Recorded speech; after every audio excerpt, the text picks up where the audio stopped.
जाने कब से उम्मीदें कुछ बाकी है,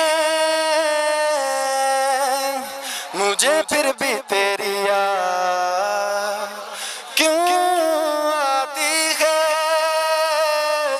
न जाने कब से दूरी जितना भी तू मुझसे पास तेरे में, अब तो आदत सी है मुझको ऐसे जीने में, अब तो आदत सी है मुझको ऐसे जीने में।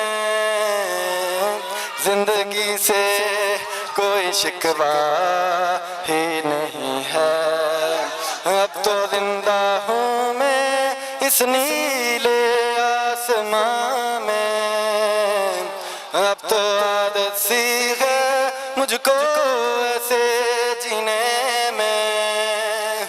ओ